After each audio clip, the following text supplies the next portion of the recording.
திருவாரூர் மாவட்ட ஆட்சியர் அலுவலகம் முன்பு சிபிஎம் திருவாரூர் மாவட்ட குழு அகில இந்திய விவசாய தொழிலாளர்கள் சங்கத்தின் சார்பில் பல்வேறு கோரிக்கைகள் வலியுறுத்தி தர்ணா போராட்டம் நடத்தினர். இந்த போராட்டத்தின் கோரிக்கைகளாக ஒன்றிய அரசு மகாத்மா காந்தி தேசிய ஊரக வேலைவாய்ப்பு சட்டத்தை சிதைக்கும் முயற்சியில் புதிய சட்ட திருத்த மசோதாவாக பெயரை மாற்றியதை திரும்ப பெற வேண்டும். 2026-2027 ஆண்டு நிதியாண்டிற்கு வேலை உறுதி திட்டத்திற்காக குறைந்தது ரூபாய் 3 லட்சம் கோடி நிதி ஒதுக்க வேண்டும். வேலை நாட்களை 200 நாட்களாக உயர்த்த வேண்டும் மற்றும் தினசரி கூலியாக 700 ரூபாய் வழங்க வேண்டும். இத்திட்டத்தை நகராட்சி மற்றும் பேரூராட்சி பகுதிகளுக்கும் விரிவாக்கம் செய்ய வேண்டும். விவசாய தொழிலாளர்களுக்கு என தனி நலவாரியம் அமைக்க வேண்டும் உள்ளிட்ட பல்வேறு கோரிக்கைகளை வலியுறுத்தி தர்ணா போராட்டம் நடைபெற்றது.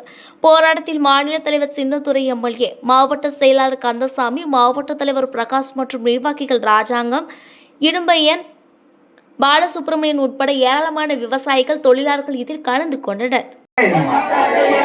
இந்திய அரசே, மோடி அரசே, ஏமாற்றாதே ஏமாற்றாதே. 100 நாள் வேலைக்கு 700 ரூபாய் சம்பளத்தை மாற்ற வேண்டும். ஆண்டிற்கு 3 லட்சம் கோடி நிதி ஒதுக்கீடு செய்திட வேண்டும். கிராமப்புறத்தில் வாழுகிற கோடிக்கணக்கான ஏழைகளின் கண்ணீரை துடைத்த இந்த திட்டத்தை எதிர்த்து இன்றைக்கு சிதைப்பதற்கு முயற்சிக்கிற ஒன்றிய அரசுக்கு எதிராக நாடு முழுவதும் இருக்கிற கோடிக்கணக்கான ஏழை எளிய மக்கள், விவசாய தொழிலாளிகள் ஒன்றிய அரசுக்கு எதிராக தொடர்ந்து போராடுவார்கள். இந்த திட்டத்தையும் இந்த மசோதாவையும் நிறைவேற்றி மாற்றுகிற வரை இந்த போராட்டம் தொடரும் என்பதை தெரிவிப்பதற்காகத்தான் தமிழ்நாட்டிலே நாங்கள் இந்த